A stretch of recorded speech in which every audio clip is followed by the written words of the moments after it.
नमस्कार साथियों, मैं दीपक कुमार स्वागत करता हूं आप सभी का दीप रेडियोलॉजी जोन की ऑनलाइन क्लासों में। आज हमारा एक नया सब्जेक्ट शुरू होने वाला है जिसका नाम है रेडियोग्राफी पोजीशनिंग। एक बार अगर मैं आपको बता दूं एक बात कि जो रेडियोलॉजी डिपार्टमेंट का या रेडियोग्राफी का जो हमारा कोर्स है, इस रेडियोग्राफी के कोर्स के अंदर जो मेन अपना सब्जेक्ट अपन लेकर चलते हैं या जो मेन हमारा एक प्रकार से पर्पज है रेडियोग्राफ करने का, वो पर्पज हमारा का एक प्रकार से पूरा होने वाला है इस सब्जेक्ट से। मतलब यदि अगर हम एक रेडियोग्राफर बनते हैं, एक परफेक्ट रेडियोग्राफर बनते हैं, तो उसके लिए आपको ये सब्जेक्ट एक प्रकार से कंफर्म होना चाहिए, या आपको ये सब्जेक्ट की जितनी भी पोजीशनिंग, जितनी भी रेडियोग्राफ्स है, वो आपको कंफर्म होने चाहिए। इस जो आपका जो ये नया एक जो सब्जेक्ट शुरू होने वाला है रेडियोग्राफी पोजीशनिंग, इसके अंदर आपको बताया जाएगा कि पर बॉडी पार्ट का किस प्रकार से एक रेडियोग्राफ लिया जाता है। यानी कि जब भी कोई पेशेंट आता है तो उस पेशेंट का सबसे पहले हमारा काम होता है कि उस पेशेंट को सबसे पहले समझाना, ठीक है, पेशेंट के साथ एक गुड बिहेवियर करना, ताकि पेशेंट को सबसे पहले तो डर नहीं लगे, ठीक है, वो अपने साथ एक प्रकार से कॉम्प्रोमाइज करे, ताकि जो रेडियोग्राफ है या जो डॉक्टर्स है जो डायग्नोस करना चाहते हैं वो डायग्नोस कर पाए। ठीक है, तो रेडियोग्राफी पोजीशनिंग में बताए जाने वाली चीज ये है या फिर याद रखने वाली चीज ये है कि रेडियोग्राफी पोजीशनिंग का जो हमारा सब्जेक्ट है, इसके अंदर हम पढ़ने वाले हैं कि पूरी होल बॉडी के जितने भी जो रेडियोग्राफ होते हैं वो किस किस प्रकार से होते हैं। लेकिन रेडियोग्राफिक इमेजिंग, जैसे मैं आपको समझा दूं एक बार कि रेडियोग्राफिक पोजीशनिंग या रेडियोग्राफिक जो अपनी पोजीशनिंग है, इसके अंदर अपन पढ़ने क्या वाले हैं, तो वो पढ़ेंगे अपन रेडियोग्राफ के बारे में कि ह्यूमन बॉडी के जो रेडियोग्राफ्स है वो किस प्रकार से लिए जाते हैं, या कौन कौन से ऐसे व्यूज है जिनके द्वारा ह्यूमन बॉडी के रेडियोग्राफ लिए जा सकते हैं। ठीक है, तो उसके बारे में हम पढ़ने वाले हैं। देखिए, रेडियोग्राफ का मतलब मैं आपको समझा दूं कि रेडिएशन का यूज करते हुए इंटरनल बॉडी स्ट्रक्चर की इमेजिंग करना रेडियोग्राफी कहलाता है। ठीक है, आपको समझ में आया कि ह्यूमन बॉडी की इंटरनल स्ट्रक्चर का यदि हमें रेडियोग्राफ लेना है तो उसका उपयोग अपन किस प्रकार से लेंगे, या सॉरी, उसका अपन इमेजिंग किस प्रकार से लेंगे, उसकी इमेजिंग लेंगे हम रेडिएशन का यूज करते हुए। इंटरनल बॉडी स्ट्रक्चर की जो इमेजिंग होगी वो इमेजिंग हम लेंगे एक इमेज इंटेंसिफायर, या एक प्रकार से हम बोल सकते हैं एक इमेजिंग प्लेट पर, या एक जो अपनी इमेज होती है यानी कि एक्सरे फिल्म जो होती है, उस एक्सरे फिल्म पर अपन इंटरनल बॉडी स्ट्रक्चर का रेडियोग्राफ लेंगे। ठीक है, तो चलते हैं हम। इसके अंदर काफी सारी ऐसी बेसिक चीजें हैं जिनके बारे में आपको सबसे पहले पता होना चाहिए। देखिए, हमारा जो सबसे पहला आपका इसके अंदर टॉपिक है वो रहने वाला है पोजीशनिंग टर्मिनोलॉजी का, यानी कि किस प्रकार से पेशेंट को एक एक्यूरेट पोजीशन देकर और एक एक्यूरेट रेडियोग्राफ लिया जा सकता है। जैसे उदाहरण के लिए मैं आपको समझाऊं कि जब भी आप स्टूडियो में जाते हैं, ठीक है, आपको किसी एग्जाम का फॉर्म भरना है, तो आपको क्या चाहती है, एक पासपोर्ट साइज फोटो चाहिए होती है। अब वो पासपोर्ट साइज फोटो एक फिक्स्ड जो आपका एक प्रकार से, जैसे मान लीजिए आपको दे दिया जाए कि इसके अंदर आपको फोटो लेनी है, इस प्रकार की आपकी एक इमेज आती है बिल्कुल पासपोर्ट साइज। ठीक है, वो कितने की रहती है आपकी, जैसे 5x6 की जो पासपोर्ट साइज फोटो रहती है, उसी के अंदर आपको पूरा कैप्चर कर लिया जाता है यहां तक। ठीक है, तो उसके लिए आपको पहले जो फोटोग्राफर होता है वो इंडिकेशंस देता है इस प्रकार से, ठीक है, कि आपको बिल्कुल स्ट्रेट खड़े रहना है, ठीक है, आपकी गर्दन बिल्कुल टेढ़ी है या सीधी है, वो आपको एकदम बताता है, ताकि जो आपका इमेजिंग जो आए, जो आपकी फोटो आए, वो बिल्कुल एक्यूरेट आए, ना किसी साइड से घूमी हुई आए, ना कोई पार्ट कटा हुआ आए। ठीक है, तो जो पासपोर्ट साइज फोटो आती है आपने देखी होगी कि उस दोनों कान आपके दिख रहे हैं, दोनों आंखें आपकी दिख रही है, वो बिल्कुल परफेक्ट व्यू के साथ आपका एक फोटोग्राफ लेता है। सेम अपन अगर अप्लाई करें रेडियोग्राफी के अंदर, तो रेडियोग्राफी के अंदर भी पहले क्या किया जाता है, जैसे भी कोई पेशेंट आ गया तो उसको पहले दिशा निर्देश दिए जाते हैं कि समझाया जाता है कि आपको इस पोजीशन में खड़ा होना है, ताकि जो आपकी इंटरनल बॉडी स्ट्रक्चर की हम रेडियोग्राफ लेना चाह रहे हैं वो रेडियोग्राफ हमें एक्यूरेट मिल पाए, बिना किसी काट छांट के। ठीक है, बिना किसी काट छांट के इस प्रकार से कि कोई स्ट्रक्चर अंदर की कट नहीं जाए या सुपर इम्पोज ना हो जाए। ठीक है, तो काफी सारी बातें ध्यान में रखते हुए अपने को रेडियोग्राफ लेना है। ठीक है, तो रेडियोग्राफ लेने से पहले हमें, ठीक है, रेडियोग्राफी पढ़ने से पहले हमें पता होना चाहिए कि कौन कौन सी पेशेंट की बॉडी सरफेसेस है, ठीक है, या कौन कौन सी बॉडी प्लान है, पेशेंट को किस प्रकार से अपन पोजीशन दे सकते हैं। ठीक है, तो वो पोजीशनिंग समझने से पहले हमें चाहिए होगा पोजीशनिंग टर्मिनोलॉजी। पोजीशनिंग टर्मिनोलॉजी इस प्रकार से कि पेशेंट के अंदर हम किस किस प्रकार से पोजीशन लगा सकते हैं और किस किस प्रकार से पोजीशन लगाकर किस किस प्रकार से अपन उसका रेडियोग्राफ ले सकते हैं। ठीक है, तो चलते हैं हम इस क्लास के अंदर, जिसके अंदर हम पढ़ने वाले हैं पोजीशनिंग टर्मिनोलॉजी। ठीक है, पोजीशनिंग टर्मिनोलॉजी इस प्रकार से कि पेशेंट की कौन कौन सी अपन पोजीशन लगा सकते हैं, किस किस प्रकार से उसकी पोजीशन रहेगी। ठीक है, देखिए पोजीशनिंग टर्मिनोलॉजी क्यों आवश्यक है, क्यों नहीं, इसके बारे में पढ़ते हैं। Positioning terminology mean the special word we use in radiography to describe how to patient body is placed और डायरेक्टेड फॉर एन एक्सरे। ठीक है, जो पोजीशनिंग टर्मिनोलॉजी है उसका मतलब क्या है? पोजीशनिंग टर्मिनोलॉजी का मतलब यही है कि ये बताना चाहता है कि किसी भी पेशेंट की बॉडी पार्ट का जब अपन रेडियोग्राफ लेते हैं, ठीक है, तो रेडियोग्राफ लेते दौरान जो एक्सरे बीम है वो किस प्रकार से पेशेंट से होकर गुजरेगी। जैसे मैं सामने खड़ा हूं, अगर मेरा सामने की फोटो लेनी होगी तो मैं बिल्कुल कैमरे के सामने इस प्रकार से खड़ा हो जाऊंगा। ठीक है, तो सामने से कैप्चर हो जाएगी। लेकिन अगर वही बॉडी पार्ट अगर मेरा बैक साइड से लेना होगा तो मैं बैक साइड में इस प्रकार से घूम जाऊंगा। ठीक है, तो रेडियोग्राफी में ये टर्म समझना जरूरी है कि पेशेंट का जो आगे वाली सरफेस है पूरी की पूरी, जैसे आपको मेरे फ्रंट वाला अपीयरेंस दिखाई दे रहा है, ये अपीयरेंस का नाम क्या है।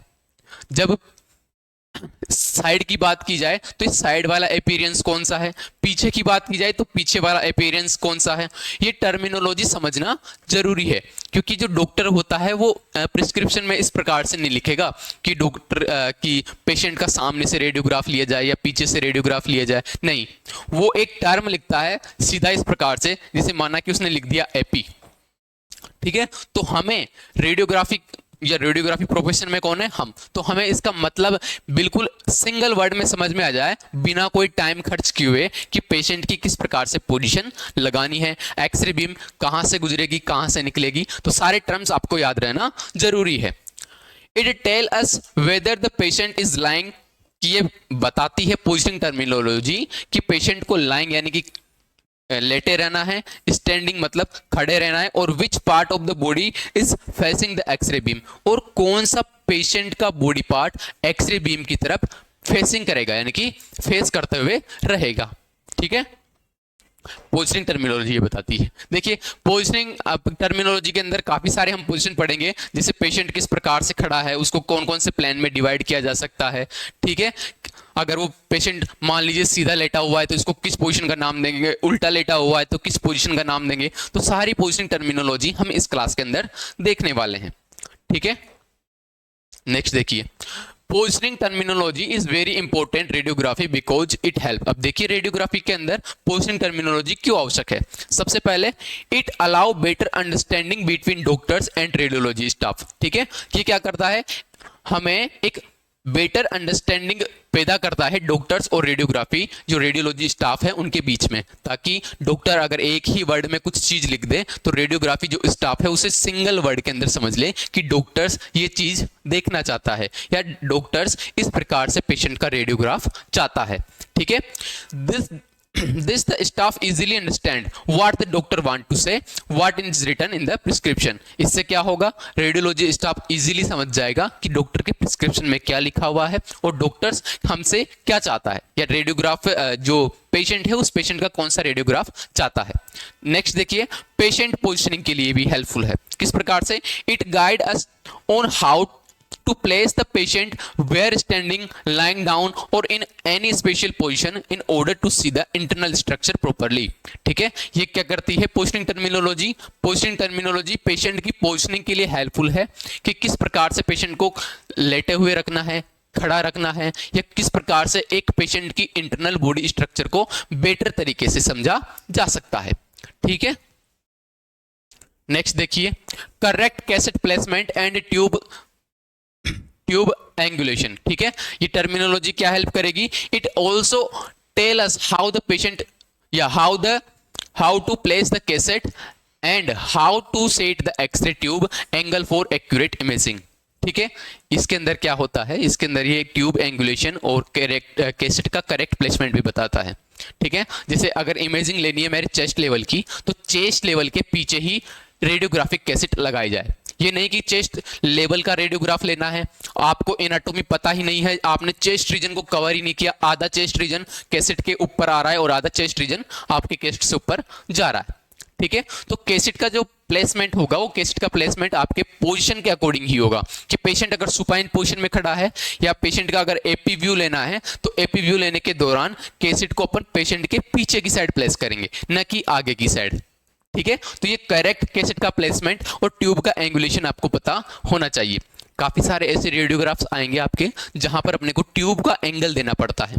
ट्यूब का एंगल इस प्रकार से, ताकि जो पैथोलॉजी है या कोई भी जो बॉडी पार्ट है या कोई भी जो फ्रैक्चर वगैरह है माइनर सा, वो अगर सुपर इंपोज हो रहा है, सुपर इंपोज का मतलब एक स्ट्रक्चर के पीछे दूसरी स्ट्रक्चर छुप रही है, माना कि इस प्रकार से कोई बोन है दो, वो एक दूसरे के ऊपर सुपर इंपोज हो रही है, तो किस प्रकार से ट्यूब के अंदर एंगल देकर पीछे वाली बोन को ही देखा जा सकता है, ठीक है। उदाहरण के लिए मैं आपको बता दूं कि जैसे आपकी नी बोन है, पटेला जिसे हम कहते हैं, तो पटेला आपकी टीबिया एंड फिबुला के ऊपर क्या है, सुपर इंपोज है। यदि आप सीधा सा इस प्रकार से रेडियोग्राफ लेना चाहोगे तो टीबिया एंड फिबुला आपको क्या हो जाएगी, टीबिया एंड फिबुला एंड जो फीमर रहेगी वो उस पटेला के ऊपर सुपर इंपोज रहेगी, तो पटेला आप एक्यूरेट नहीं दे पाएंगे। तो इसके लिए क्या किया जाता है, इसके अंदर पेशेंट के अंदर भी एंगल दिया जाएगा और साथ ही साथ ट्यूब के अंदर भी एंगल दिया जाएगा, तब जाकर आपका पटेला एक सेपरेट व्यू देगा, ठीक है। तो सारी चीजें हम इसके अंदर पढ़ने वाले हैं। देखिए इसके अंदर क्या होता है, काफी सारे पेशेंट को पेशेंट को अपन काफी सारी पोजीशन दे सकते हैं, ठीक है। जैसे माना उदाहरण के लिए अपन पहले चलेंगे इसके बॉडी सरफेसेस की, पेशेंट के अंदर कौन कौन सी बॉडी सरफेस होती है, ठीक है। तो बॉडी सरफेस के बारे में आपको बता दूं, जैसे मान लीजिए बॉडी सरफेस के अंदर आएगा बॉडी की सरफेस, सरफेस तो आप समझते होंगे ये सामने वाली सरफेस है, ठीक है। तो सबसे पहले आपको पता होना चाहिए जो पेशेंट की एनाटॉमिकली जो पोजीशन होती है, वो एनाटॉमिकली पोजीशन होती है इस प्रकार से, ये होती है पेशेंट की एनाटॉमिकली पोजीशन, ठीक है। जैसे आप एक बार खड़े हो जाओ इस प्रकार से और हाथों को दोनों को क्या करोगे, आप इस प्रकार से बिल्कुल सामने रखोगे, ठीक है, और नीचे ले आइए इस प्रकार से, और ये आपकी क्या रहेगी, एनाटॉमिकली पोजीशन। एनाटॉमिकली पोजीशन समझना इसलिए जरूरी है, ठीक है। यदि आपसे कोई कह भी दे कि एनाटॉमिकली पोजीशन में खड़े हो जाओ, तो आपको क्या करना है, ये पाम जो है, ठीक है, आप सॉरी पाम जो है हथेली, ये आपकी आगे की तरफ होते हुए इस प्रकार से दोनों हाथ इस प्रकार से होने चाहिए, ठीक है, बिल्कुल इस प्रकार से, ये हो जाएगी आपकी एनाटॉमिकली पोजीशन। एनाटॉमिकली पोजीशन आपकी क्या दर्शाती है, अगर कोई आपको सामने से देख रहा है तो इसका मतलब ये होगा कि वो आपके एंटीरियर सरफेस को देख रहा है, ठीक है। यदि आपको कोई सामने से देख रहा है देन इसका मतलब क्या होगा, वो आपका एंटीरियर सरफेस देख रहा है, ठीक है। पहला सरफेस क्लियर हुआ आपका। जब आप एनाटॉमिकली पोजीशन में खड़े होते हो तो जो सामने वाला जो आपका एस्पेक्ट होता है, सामने वाला जो स्वरूप होता है, बिल्कुल जहां पर आपके फेस, आईज, ठीक है, जो आपकी टंग जो भी है, सॉरी माउथ, फेस, ठीक है, जो सामने से दिख रहा है वो आपका रहेगा एंटीरियर एस्पेक्ट। कौन सा रहेगा, एंटीरियर, या उसको वेंट्रल सरफेस भी बोला गया है। कौन सी सरफेस बोला गया है, वेंट्रल सरफेस, ठीक है, ये वेंट्रल सरफेस हो गई, ठीक है, जिसका नाम होता है फ्रंट ऑफ द बॉडी। जहां कोई भी आपको फ्रंट से देखता है तो इसका मतलब ये है कि वो आपको एंटीरियरली देख रहा है, ठीक है। यानी कि जब एक्सरे ट्यूब अगर मान लीजिए सामने स्थित है और एक्सरे बीम इस प्रकार से आ रही है, तो मतलब ये है कि सबसे पहले एक्सरे बीम आपके एंटीरियर एस्पेक्ट पर क्या करेगी, एंटर करेगी, एंटीरियरली सरफेस पर क्या करेगी, एंटर करेगी। नेक्स्ट चलते हैं पोस्टीरियर, जिसको डोर्सल कहते हैं, यानी कि बैक ऑफ द बॉडी। अगर मैं इस प्रकार से उल्टा खड़ा हो जाऊं, ये देखिए ये पोजीशन, ठीक है, तो जो पीछे की जो सरफेस है, पीछे का जो व्यू है पूरा का पूरा, वो क्या हो जाएगा आपका, वो हो जाएगा आपका पोस्टीरियर एस्पेक्ट, यानी कि पोस्टीरियरली सरफेस, यानी कि पेशेंट की पोस्टीरियरली आपके, ठीक है। जरूरी नहीं कि पेशेंट के लिए ही अपन ये टर्म यूज करें, किसी के लिए भी अपन स्पेसिफिक ये टर्म यूज कर सकते हैं, ठीक है। तो ये हो जाएगी उसकी पोस्टीरियर सरफेस, जो कि back of the body part रहेगा। थर्ड देखिए मीडियली सरफेस, अब देखिए मीडियल समझना आवश्यक है। मीडियल और लेटरल दो वर्ड हैं, मीडियल और लेटरल आपको समझना आवश्यक है। देखिए मीडियल क्या चीज हो गई? मीडियल का मतलब होता है मिड, यानी कि एक प्रकार से अंदर की साइड, ठीक है। मीडियली मतलब अंदर की साइड। देखिए एक तो हो जाएगा लेटरल और एक हो जाएगा मीडियल, ये दो वर्ड है। एंटीरियरली कौन सा हो गया? ये जो आप सामने से टच कर पा रहे हैं ये हो जाएगा आपका एंटीरियर। पीछे की साइड कौन सा वाला हो गया आपका? पोस्टीरियर, ठीक है। अब वही बात मैं करूं आपके जो इंटरनल स्ट्रक्चर है, देखिए मान लीजिए आपका एक चेस्ट लेवल, चेस्ट नहीं आप हैंड से समझिए, ठीक है।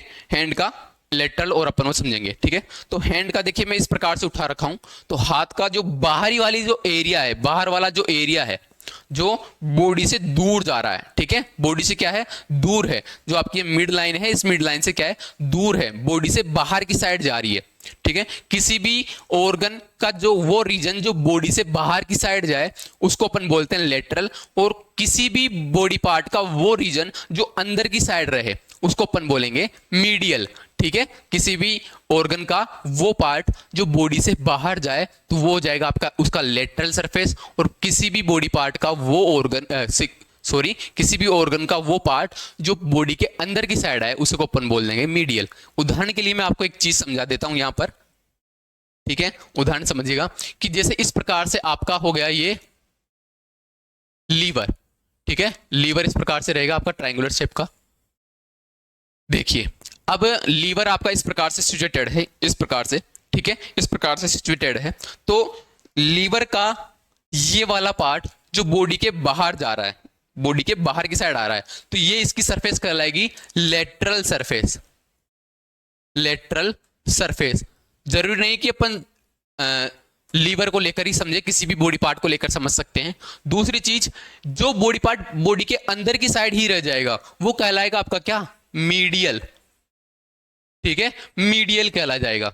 इसी प्रकार से अपन ले सकते हैं, जैसे मान लीजिए आपकी जो कॉन्डाइल्स होते हैं, एपिकॉन्डाइल्स, यहां पर जो स्ट्रक्चर्स होती हैं उनको एपिकॉन्डाइल्स बोलते हैं। दोनों साइड एपिकॉन्डाइल्स प्रेजेंट है, तो कौन सा तो मीडियल होगा और कौन सा लेटरल होगा? तो जो बॉडी पार्ट के बाहर जा रहा है, जो बॉडी से बाहर की साइड जा रहा है उसको तो अपन बोल देंगे मीडियल एपिकॉन्डाइल, और जो अंदर की साइड आ रहा है उसको अपन क्या बोल देंगे? Medial epicondyle. तो इस प्रकार से अपन क्या लिखेंगे कि अगर मान लीजिए किसी पेशेंट को इस साइड दर्द हो रहा है तो अपन क्या लिखेंगे कि उसको मीडियली पेन है, और अगर इस साइड दर्द है तो अपन क्या लिखेंगे? उसको लेटरल साइड पेन है, ठीक है। ये नहीं लिखेंगे कि उसको अंदर की साइड पेन है या फिर बाहर की साइड पेन। अगर आपने ये टर्म लिख दिया या डॉक्टर ने ये टर्म लिख दिया कि उसको मीडियली पेन है, देन आपको बिल्कुल समझ जाना है कि पेशेंट को किस साइड पेन है, ठीक है।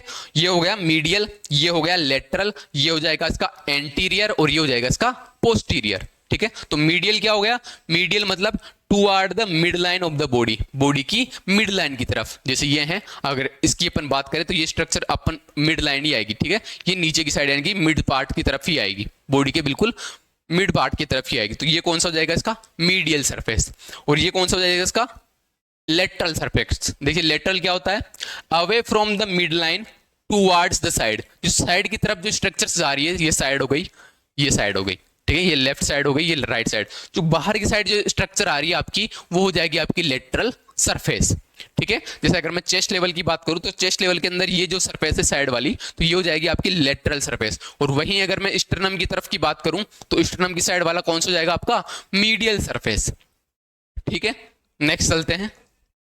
ये देखिए इस प्रकार से ये हो जाएगा इसका एंटीरियर एस्पेक्ट। अगर पेशेंट इस प्रकार से खड़ा है तो एंटीरियर, ये हो जाएगा पोस्टीरियर और ये हो जाएगा लेटरल। लेटरल मतलब साइड से देखना। नेक्स्ट हम चलते हैं डायरेक्शन या एनाटॉमिकली टर्म्स। अब कौन कौन से एनाटॉमिकली टर्म्स अपन यूज लेंगे उसके लिए चलते हैं। देखिए सबसे पहले होगा एंटीरियर, जो कि मैंने समझा दिया कि आपको कि फ्रंट साइड से आपको जो देखेंगे उसको एंटीरियर भी बोलेंगे, और काफी बार क्या होता है वहां पर वेंट्रल अपन वर्ड यूज ले लेते हैं, ठीक है। दूसरी जगह देखिए आप पोस्टीरियर व्यू आपका अगर लिखा हुआ है तो इसका मतलब क्या होगा? Back side of the patient या back side of the body part की यहां पर बात हो रही है, जिसको डोर्सल भी अपन बोल सकते हैं। थर्ड देखिए, यदि मीडियल सरफेस की बात हो रही है, मीडियल टर्म अगर वहां पर यूज किया गया है किसी स्पेसिफिक बॉडी पार्ट के लिए, जैसे यहां पर लिख दिया knee pain, knee pain in medial side, medial side, तो इसका मतलब क्या होगा? जो नी वाली स्ट्रक्चर है जहां पर ये मान लीजिए आपकी थाई आकर खत्म हुई है, थाई बोन फीमर बोलेंगे, इसके ऊपर आपकी ये पटेला इस प्रकार से स्थित है, ठीक है। और पटेला के नीचे आपका यहां पर ये टीबिया, सॉरी इस पर, ठीक है, इस प्रकार से रहेगी आपकी टीबिया और इस प्रकार से रहेगी आपकी फिबुला सिचुएटेड। ठीक है। तो पेशेंट को अगर अपन बात करें तो ये जो पेन है जहां पर लिखा हुआ है मीडियल साइड, तो मीडियल साइड कौन सी हो जाएगी, जो पेशेंट के अंदर की साइड रहे। ठीक है, ये वाली स्ट्रक्चर यहां पर, जैसे ये पेशेंट यहां पर खड़ा हुआ है, ठीक है, मैं आपको समझा दूं एक बार इसी के अंदर, जैसे ये पेशेंट खड़ा हुआ है, ठीक है, तो पेशेंट का अगर वो बात कर रहा है कि अगर उसके राइट नी में, ये है इसका राइट नी, राइट नी में यदि उसको मीडियल साइड पेन हो रहा है, मीडियली पेन हो रहा है, देन इसका मतलब क्या हो जाएगा, mid line of the body part, यानी कि बॉडी पार्ट के मिड साइड में उसको पेन हो रहा है। अब पेशेंट की मिड लाइन कौन सी है, पेशेंट की मिड लाइन हो गई ये हो गई। ठीक है, तो मीडियल कौन सा पार्ट हो जाएगा उसका, ये वाला पार्ट, अंदर की साइड वाला पार्ट, यहां पर उसको क्या हो रहा है, पेन हो रहा है। ठीक है, तो मीडियल हो गया, लेटरल क्या हो गया, away from the mid line, mid line से अवे, ये बाहर की साइड क्या हो जाएगा, उसको पेन की कंडीशन बता रहा है। नेक्स्ट चलते हैं हम सुपीरियर। ठीक है, सुपीरियर की बात करते हैं, जैसे कि मैं यहाँ पर किसी भी एक हेड की बात करता हूँ या पेशेंट की बॉडी की बात करता हूँ, तो सुपीरियर पार्ट हो जाएगा उसका टुवार्ड हेड स्ट्रक्चर। ठीक है, कोई भी चीज अगर सिचुएटेड है तो उसका जो टॉप वाला पार्ट है, ठीक है, जो उसका टॉप वाला पार्ट है, सबसे ऊपर वाला जो पार्ट है वो हो जाएगा उसका सुपीरियर पार्ट, जिसे हम बोलेंगे टुवार्ड द हेड। ठीक है, उसे क्या बोलेंगे अपन, टुवार्ड द हेड। अगर सुपीरियर की बात हो रही है तो उसको अपन क्रेनियल भी बोल सकते हैं। क्रेनियल मतलब क्रेनियल पार्ट, यानी कि हेड वाला पार्ट, उसकी बात हो रही है। ठीक है, तो ये कहां पर जाएगा, आपके हेड की तरफ जाने वाली स्ट्रक्चर, या किसकी बात हो रही है, किसी भी जो ऑर्गन है उस ऑर्गन के सबसे ऊपर हिस्से की बात हो रही है, जिसे अपन क्या बोलेंगे, सुपीरियर बोलेंगे। नेक्स्ट हो गया इन्फीरियर, जिसको अपन कोडल बोलेंगे, मतलब टुवार्ड द फिट। अगर पूरी होल बॉडी की बात हो रही है तो होल बॉडी के अंदर सुपीरियर पार्ट कौन सा हो जाएगा, उसका जो हेड की तरफ पार्ट स्थित है। यदि होल बॉडी की बात हो रही है और होल बॉडी के अंदर अगर लिखा हुआ है इन्फीरियर, तो इन्फीरियर का मतलब क्या हो जाएगा, टुवार्ड फिट, पैर की साइड। यदि वहीं पर अगर मैं बात करूं आपके हेड की ओनली, हेड की बात करूं तो हेड के अंदर अगर सुपीरियर की बात करें तो सुपीरियर क्या हो जाएगा, इस वाले पार्ट की बात हो रही है। और इन्फीरियर की बात करें तो इन्फीरियर का मतलब क्या हो जाएगा, इस वाले चेस्ट लेवल की बात हो रही है। ठीक है, वहीं पर अगर मैं उदाहरण के लिए आपको बताऊं, अगर चेस्ट लेवल की ही बात हो रही है, ये चेस्ट लेवल हो गया, और चेस्ट लेवल के अंदर अगर मैं बात करूं सुपीरियर एनाटॉमिकल स्ट्रक्चर देखनी हो तो सुपीरियर पार्ट कौन सा हो जाएगा, ये वाला ऊपर की साइड वाला, और इंफीरियरली क्या हो जाएगा इसका, नीचे वाला। ठीक है, सुपीरियर मतलब क्रेनियल, क्रेनियल मतलब टुवार्ड हेड, जो हेड की तरफ जो स्ट्रक्चर जा रही है, ऊपर की साइड जो स्ट्रक्चर जा रही है, उसको अपन क्या बोल देंगे, सुपीरियर पार्ट बोल देंगे। ठीक है, जिसको क्रेनियल भी बोला गया है। ठीक है, तो प्रत्येक बॉडी पार्ट के लिए अपन सुपीरियर और इंफीरियर वर्ड किस प्रकार से यूज करेंगे, यदि उसका जो अपर पार्ट है, यानी कि हेड की तरफ जाने वाला जो पार्ट है, अगर वो दर्शाने की बात हो रही है, देन अपन सुपीरियर वर्ड लेंगे यूज, और अगर उसके वहीं पर अगर अपन इंफीरियर वर्ड दे दिया तो इंफीरियर वर्ड से अपन समझेंगे कि जो पार्ट नीचे की तरफ आ रहा है उसकी बात हो रही है। ठीक है, जैसे मैं आपसे एक प्रकार से एक और उदाहरण ले लेता हूं। ठीक है, जैसे मान लीजिए आपके चेस्ट लेवल की अपन ने बात कर ली, हेड लेवल की अपन ने बात कर ली, हेड के अलावा अगर मैं बात करूं पेल्विक की, ठीक है, तो पेल्विक में कौन कौन सी स्ट्रक्चर है आपकी, इलियम, इस्चियम एंड प्यूबिक। ठीक है, इलियम, इस्चियम एंड प्यूबिक, अगर इनकी स्ट्रक्चर की बात करें और इसके अंदर आपसे पूछ ले कि इलियक की एनाटोमी बताइए या एलियक कहां पर स्थित है, तो आप क्या बताओगे, सबसे पहले तो आपको पता होनी चाहिए इलियम कहां पर स्थित है। ठीक है, तो इलियम हमारी स्थित होती है एंटीरियर, यानी कि आगे की साइड। देखिए आप यहाँ पर हाथ लगाकर देखिए कमर पर, तो आपको यहाँ पर फील होगी इलियाक बोन। ठीक है, तो एंटीरियरली प्रेजेंट है। इसी के साथ साथ वो तीनों बोन के अंदर कहां पर है, तीनों बोन की स्ट्रक्चर के अंदर सबसे ऊपर ही ऊपर, तो अपन क्या बोल देंगे, एंटीरियर सुपीरियर इलियाक बोन। ठीक है, यानी कि जो हिप बोन्स के अंदर इलियाक बोन की अगर वो एनाटॉमी पूछ रहा है या लोकेशन पूछ रहा है, तो उसका मतलब ये है कि वो तीनों बोन के अंदर से सुपीरियर ही सुपीरियर प्रेजेंट है, और सुपीरियर के साथ ही वो एंटीरियर यानी कि आगे की साइड क्या है, प्रेजेंट है। इस प्रकार से उसकी लोकेशन बताई जाती है। ठीक है, इसी के अलावा नेक्स्ट अपन लेते हैं प्रोक्सिमल। ठीक है, क्लोजर टू ट्रंक। अब देखिए प्रोक्सिमल, दूसरा होता है आपका डिस्टल। ठीक है। अब प्रोक्सिमल और डिस्टल में आपको समझा दूं। प्रोक्सिमल का मतलब ये होगा कि कोई भी जो बॉडी पार्ट होगा उस बॉडी पार्ट का वो हिस्सा जो ट्रंक की साइड आ रहा है, यानी कि ह्यूमन बॉडी की तरफ आ रहा है। जो अपन जो प्रोक्सिमली और डिस्टली जो वर्ड यूज लेंगे वो लिम्स के लिए मैक्सिमम यूज लेने वाले वर्ड्स है, ठीक है। यानी कि मान लीजिए ह्यूमरस बोन हो गई, ठीक है। ह्यूमरस बोन जानते हो आप, आर्म बोन। इस आर्म बोन का भी आपको पता है एक हिस्सा जो अपनी स्केपुला के अंदर घुसा हुआ है, जहां पर बॉल एंड सॉकेट जॉइंट बन रहा है, ठीक है। और एक हिस्सा जो एल्बो जॉइंट बना रहा है, ठीक है। एक हिस्सा जो एल्बो जॉइंट बना रहा है। यदि यहां पर लिखा हुआ है कि ह्यूमरस का आपको डिस्टल एंड देखना है, तो आपको पता होना चाहिए कि ह्यूमरस का डिस्टल एंड कौन सा होगा, प्रोक्सिमल एंड कौन सा होगा, ठीक है। तो मैं आपको समझा दूं सिंपल वर्ड्स के अंदर, जो लिम्स का पार्ट बॉडी की साइड आ रहा है, बॉडी से दूर नहीं, बॉडी की साइड जो आ रहा है वो उस बोन का प्रोक्सिमल एंड होगा, ठीक है। और जो उस बोन का अदर एंड जो बॉडी से दूर जा रहा है वो होगा आपका डिस्टल एंड, ठीक है। जैसे मान लीजिए ये आपका हाथ है, हाथ का वो हिस्सा जो बॉडी की सरफेस की साइड आ रहा है या बॉडी की तरफ आ रहा है, बॉडी से दूर नहीं जा रहा, बॉडी की तरफ आ रहा है। आपकी बॉडी ये है, लिम्स के अंदर हाथ ये है, हाथ का ह्यूमरस है, ह्यूमरस के अंदर एक एंड ये और एक एंड ये। एक एंड आपका कौन सा बना रहा है, इसके पुला के साथ शोल्डर जॉइंट बना रहा है, एक बना रहा है आपका रेडियस और अल्ना के साथ एल्बो जॉइंट, ठीक है। तो ह्यूमरस का ये वाला और ये वाला एंड दो हिस्से हो गए।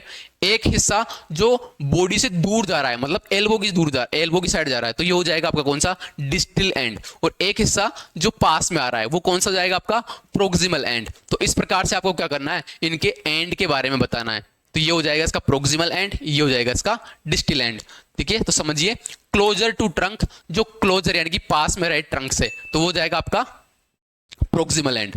दूसरा डिस्टल, डिस्टल का मतलब ही दूर, ठीक है। जो अवे फ्रॉम द ट्रंक, जो ट्रंक से क्या रहे, दूर रहे, तो ये इसका तो प्रोक्सिमल और ये इसका क्या हो जाएगा, डिस्टल एंड। वहीं पर अगर मैं आगे बात करूं आर्म के अलावा फोर आर्म की, तो फोर आर्म में रेडियस और अल्ना स्थित है। तो रेडियस और अल्ना के अंदर कौन सा प्रोक्सिमल होगा और कौन सा डिस्टल होगा, देखिए।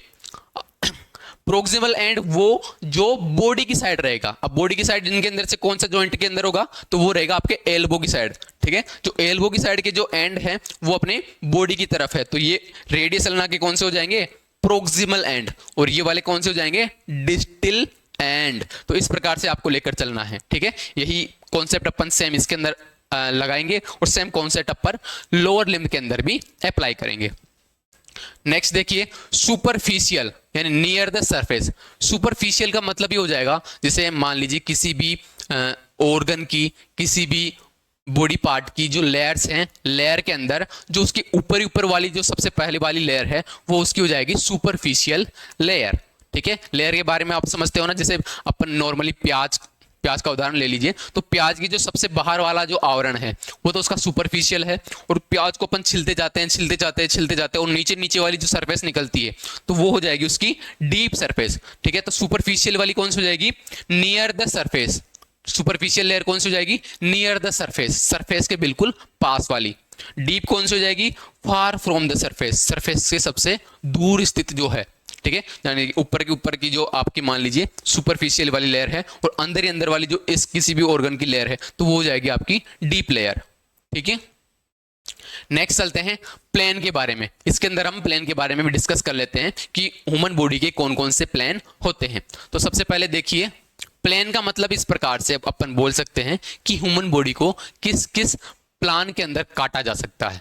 काटने का ये मतलब नहीं, ठीक है, काटने का यहां पर मतलब है कि किस किस प्रकार से ह्यूमन बॉडी किस स्लाइसेस काटकर अपन अंदर स्थित पैथोलॉजीज को देख सकते हैं या अंदर स्थित फ्रैक्चर्स को देख सकते हैं, ठीक है। तो ह्यूमन बॉडी को भी इमेजिंग जो होती है वो ह्यूमन बॉडी की इमेजिंग अपन बॉडी पार्ट्स को कट करके भी देख सकते हैं।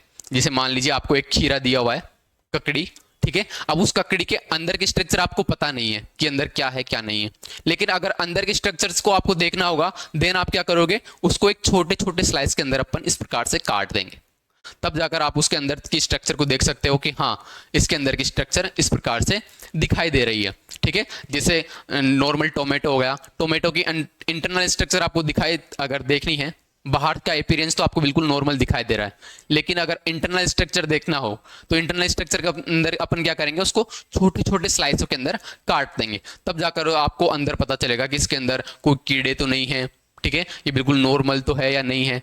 तो इसी प्रकार से यदि मान लीजिए बाहर वाला अपीयरेंस आपको बिल्कुल करेक्ट दिखाई दे रहा है, लेकिन पेशेंट को इंटरनली कोई पेन हो रहा है, इंटरनली कोई स्वेलिंग हो गई, इंटरनली कोई एडिमा हो गया, ठीक है, काफी कोई फ्लूइड का एक्यूमुलेशन हो गया, तो आपको अगर वो चीज देखनी है देन आप क्या करोगे, पेशेंट की स्लाइसेस कट करोगे, पेशेंट को नहीं, पेशेंट की इमेजिंग करते दौरान उसकी स्लाइसेस कट करेंगे इस प्रकार से। यदि मान लीजिए अगर आपको साइड से देखना हो तो साइड के लिए आप क्या करोगे, साइड से इस प्रकार से काटते हुए आओगे और पेशेंट की इंटरनल स्ट्रक्चर देखेंगे। यदि अगर आपको ऊपर से देखना है तो देन अपन ऊपर से काटते हुए आएंगे, यदि आपको साइड से देखना है इस प्रकार से तो अपन काटते हुए इस प्रकार से आएंगे, ठीक है। और इस प्रकार से भी अगर आप मान लीजिए काट दिया बिल्कुल ओब्लिक वाला भी, तो 3-4 ऐसे प्लान हैं जहां पर अपन पेशेंट की बॉडी इंटरनल स्ट्रक्चर को काट कर अंदर की पैथोलॉजी देखे जा सकती है। तो कौन कौन से प्लान हैं देखिए, सबसे पहले होगा सेजाइटल प्लेन, ठीक है। सेजाइटल प्लेन क्या है, a vertical plane dividing the body into right and left part, ठीक है। कौन सा प्लेन हो गया, ए वर्टिकल प्लेन यानी कि ऊर्ध्वाधर खड़ा प्लेन, इस प्रकार से, जैसे मैं इस प्रकार से खड़ा हूं, तो यदि अगर मान लीजिए मेरे को कोई बीच से डिवाइड कर दे और डिवाइड करने के बाद में मैं किस प्रकार से डिवाइड होऊंगा, राइट एंड लेफ्ट पार्ट के अंदर, कौन कौन से में, राइट एंड लेफ्ट पार्ट के अंदर में इस प्रकार से अगर डिवाइड हो गया, ठीक है। तो डिवाइड करने के बाद में आपको जो इंटरनल स्ट्रक्चर देखनी होगी वो कहां से देखोगे आप, यहां से इस प्रकार से दिखाई देगी आपको, तब जाकर आप इस सेजाइटल प्लेन के अंदर इंटरनल स्ट्रक्चर देख पाओगे, ठीक है। तो सेजाइटल प्लेन कौन सा हो गया, सेजाइटल प्लेन वो वर्टिकल लाइन जो ह्यूमन बॉडी को लेफ्ट और राइट में डिवाइड कर दे, वो जाएगा आपका सेजाइटल प्लेन। अब सेजाइटल प्लेन के अंदर देखिए मिड सेजाइटल प्लेन क्या है, जिसको अपन मीडियन प्लेन भी बोलते हैं, divides the body into equal right and left halfs, ठीक है।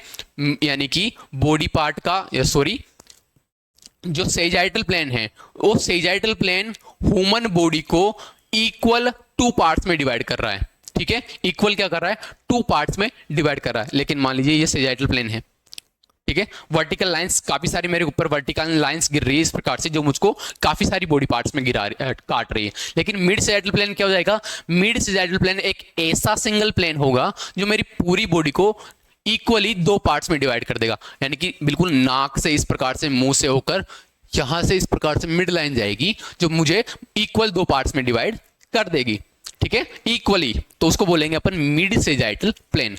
दूसरा हो गया para sagittal plane, divide into unequal right and left body part, यानी कि अनइक्वल बॉडी पार्ट में अगर डिवाइड कर रहा है देन अपन उसको नाम दे सकते हैं क्या, पेरा सेजाइटल प्लेन। मैं आपको उदाहरण के लिए समझा देता हूं, एक बार डायग्राम देखिएगा। देखिए माना ये कोई पेशेंट है, ये कोई पेशेंट हो गया और एक ही दूसरा पेशेंट है, ठीक है। तो यहां पर अगर अपन बात करेंगे सेजाइटल प्लेन की, ठीक है, सेजाइटल की अपन बात करते हैं तो सेजाइटल प्लेन किस प्रकार से होता है, वर्टिकल लाइंस, इस प्रकार से काफी सारी लाइनें गिरती है इस प्रकार से, दोनों के ऊपर अगर मैं गिरा रहा हूं इस प्रकार से गिरा रहा हूं लाइनें, ठीक है। तो इन सेजाइटल लाइंस के अंदर वो लाइन जो पेशेंट को इक्वली 2 पार्ट में डिवाइड कर दे, देखिए ये जो एक बीच में लाइन होगी, ये लाइन क्या करेगी, इसको राइट एंड हाफ, ठीक है, आधा राइट एंड आधा लेफ्ट में डिवाइड कर देगी, यही होगा मिड लाइन, ठीक है, मिड सेजाइटल प्लेन।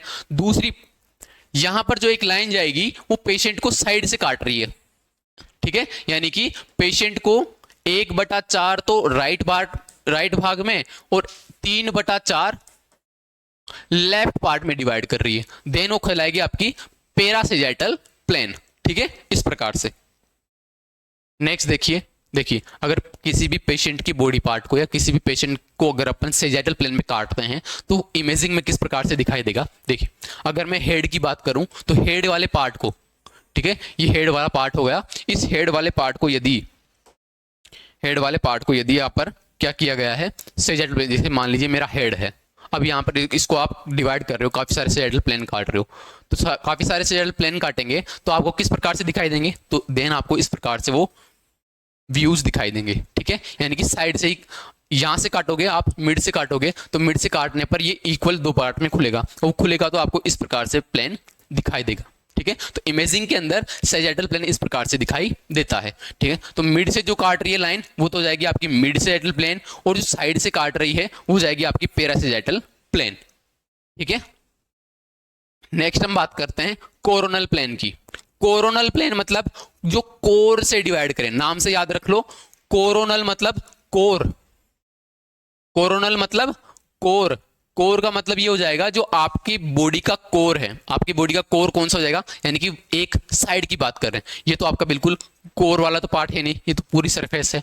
पीछे की बात करें तो ये पूरी सरफेस है, तो कोर कौन सा हो जाएगा, कोर जो आपका लेटरल वाला पार्ट है, ये लेटरल वाला, जहां से आपका लेटरल एस्पेक्ट दिख रहा है, तो लेटरल एस्पेक्ट से गुजरने वाली इस प्रकार से रेखा जो मुझे आगे और पीछे डिवाइड कर दे। ठीक है, यदि मान लीजिए कोई मुझे इस साइड से काट रहा है, ठीक है, साइड से काट रहा है, तो साइड से काटने पर क्या हो जाऊंगा मैं, एक तो मेरा पार्ट आगे की साइड डिवाइड हो जाएगा और एक पार्ट पीछे की साइड डिवाइड हो जाएगा। तो जो आगे की साइड पार्ट डिवाइड होगा उसको तो अपन एंटीरियरली बोल देंगे, और जो पीछे का पार्ट डिवाइड होगा उसको अपन पोस्टीरियर बोल देंगे। ठीक है, तो देखिए कोरोनल प्लेन क्या होता है, एक वर्टिकल प्लेन यानी कि एक खड़ी रेखा, ठीक है, बॉडी से खड़ी रेखा, dividing the body into anterior यानी कि फ्रंट में, एंड पोस्टीरियर यानी कि बैक पार्ट्स में क्या कर दे, डिवाइड कर दे। देखिए कोई भी पेशेंट बॉडी पार्ट इस प्रकार से खड़ी हुई है, ठीक है, बॉडी पार्ट को यहां से काट दिया, बीच से काट दिया, साइड से काट दिया इस प्रकार से, ठीक है, काट दिया। देन पेशेंट आगे की साइड,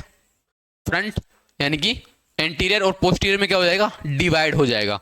ठीक है, अब वही बात करें अपन स्कल की, तो मान लीजिए स्कल को इस प्रकार से काट रहे हैं, इस प्रकार से अपन काफी सारे प्लेन काट रहे हैं, तो आपको किस प्रकार से दिखाई देगा, वो आपको देन दिखाई देगा कोरोनल प्लेन, इस प्रकार से। कोरोनल प्लेन क्या होगा, इस प्रकार से आपको दिखाई देगा। तो इमेजिंग जब भी आपको इस प्रकार की इमेजिंग दिखाई दे, देन इसका मतलब ये आपका कोर इमेज है। ठीक है, बॉडी को साइड से काटने के बाद में जो स्ट्रक्चर अंदर की दिखाई देगी तो वो हो जाएगा। जैसे मान लीजिए अगर आपने आधा फेस काट दिया, आधा फेस काटने पर आपको इंटरनल स्ट्रक्चर दिखाई देती है ना, तो वो इस प्रकार की दिखाई देती है। ठीक है, ये हो जाएगा आपका कोरोनल प्लेन। नेक्स्ट चलते हैं अपन ट्रांसवर्स प्लेन, जिसको एक्सियल प्लेन भी बोला गया है। कौन सा, ट्रांसवर्स प्लेन, जिसको एक्सियल प्लेन भी बोला गया है। ठीक है, अब ट्रांसवर्स प्लेन के बारे में बता दूं तो ये होता है, देखिए तीन प्लेन हो गए, अभी तक दो प्लेन हो गए, एक तो सैजिटल जो राइट और लेफ्ट लेटरल साइड में डिवाइड कर रहा है, एक हो गया कोर जो एंटीरियर और पोस्टीरियर में डिवाइड कर रहा है। ठीक है, और एक हो गया आपका एक्सियल, जिसकी अपन बात करेंगे ट्रांसवर्जन प्लेन की। एक हो जाएगा आपका एक्सियल जो क्या करेगा, आपके बॉडी पार्ट को, वो आपके बॉडी पार्ट को डिवाइड करेगा किस किस के अंदर, सुपीरियर एंड इंफीरियर। यानी कि अगर मैं स्कल की बात करूं तो स्कल को अगर बीच लाइन से इस प्रकार से हॉरिजॉन्टल को लाइन आकर काट दे जो उसको सुपीरियर और इंफीरियर में डिवाइड करे, देन वो लाइन कहलाएगी आपकी एक्सियल या ट्रांसवर्जन प्लेन।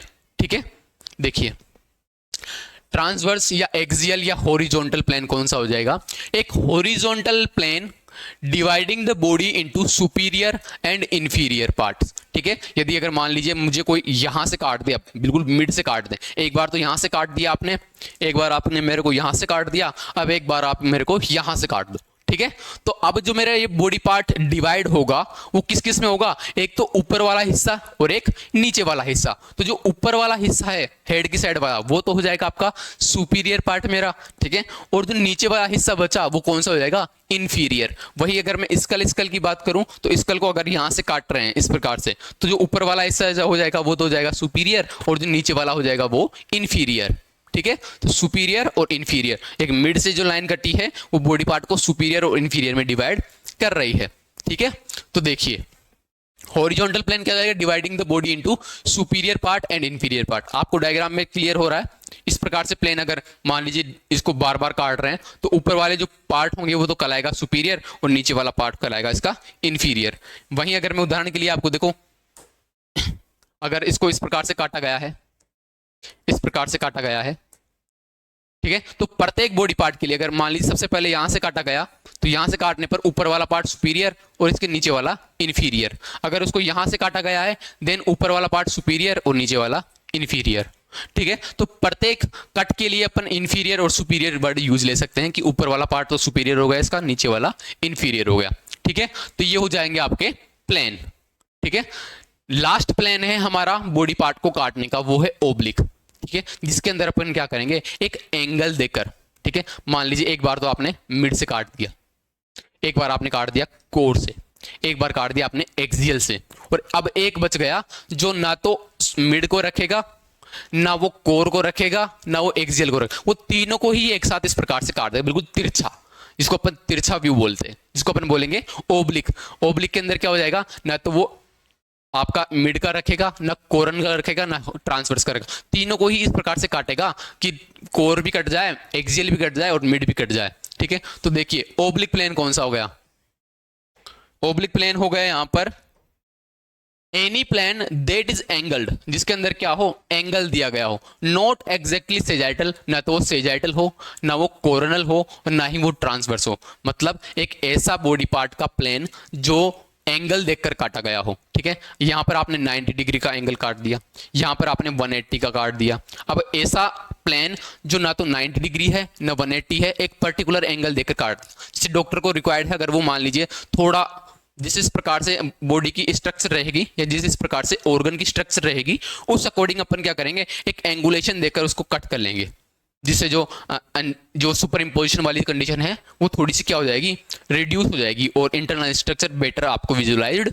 होगी। तो ओब्लिक व्यू क्या हो गया, ओब्लिक व्यू हो गया आपका एक angulation plane that not exactly coronal, not exactly sagittal and not exactly axial plane. ठीक है, दैट कॉल्ड ओब्लिक प्लेन। ठीक है, तो ओब्लिक किस प्रकार से हो गया, देखिए मान लीजिए हैंड का अगर अपन रेडियोग्राफ ले रहे हैं, एक हैंड का रेडियोग्राफ हो गया, ये तो पीए हो गया, यानी कि पोस्टीरियर से एंटीरियर को एक्सरे बीमारी, एक हो गया आपका बिल्कुल लेटरल इस प्रकार से, ठीक है, यानी कि साइड से साइड आपकी सुपर इंपोज हो गई। अगर आपको इसका लेना है ओब्लिक, देन आप क्या करोगे, एक ना तो पीए रखोगे ना आप लेटरल रखोगे, आप क्या रखोगे, दोनों के बीच का एंगल देकर इस प्रकार से रखोगे। ठीक है, तो ना तो पीए ना एपी और ना ही लेटरल, तो इसका मतलब ये हो जाएगा एपी पीए और लेटरल के बीच का जो एंगल है 45 डिग्री का, वो कहलाएगा आपका ओब्लिक एंगल या ओब्लिक प्लेन। ठीक है, तो इसी के साथ साथ हम यहां पर क्लास समाप्त करते हैं, जिसके अंदर आपकी बॉडी सरफेसेस और बॉडी प्लान कवर होते हैं। ठीक है, क्लास को हम विराम देते हैं आज के लिए। नेक्स्ट जो हमारी क्लास होगी, उस क्लास के अंदर हम समझेंगे कि पोजीशन कौन कौन सी पेशेंट की होती है जिसमें उसको लेटाया जा सकता है या खड़ा किया जा सकता है। साथ ही साथ हम देखेंगे कि कौन से मूवमेंट पेशेंट के अंदर करवाए जा सकते हैं। ठीक है, ये आपके बेसिक के अंदर ही आएंगे, पोजीशनिंग टर्मिनोलॉजी एंड जो आपके मूवमेंट और जो सरफेसेस है उन टर्मिनोलॉजी को हम नेक्स्ट क्लास के अंदर कंप्लीट कवर कर लेंगे। ठीक है, तो इस क्लास में आपको समझ में आया कि पेशेंट की कौन कौन सी सरफेसेस होती है और कौन कौन से प्लेन होते हैं, किस किस प्लेन के अंदर डिवाइड किया जा सकता है, और डिवाइड करने के बाद में इंटरनल जो बॉडी अपीयरेंस है वो किस किस प्रकार से होता है। ठीक है, तो इसी के साथ हम क्लास समाप्त करते हैं, मिलते हैं नेक्स्ट क्लास के अंदर। अगर आपको इस क्लास के अंदर कोई भी डाउट रहे, ठीक है, देन आप पूछ सकते हैं और नोट्स आपको टेलीग्राम चैनल पर प्रोवाइड हो जाएंगे। तो मिलते हैं नेक्स्ट क्लास में, तब तक धन्यवाद।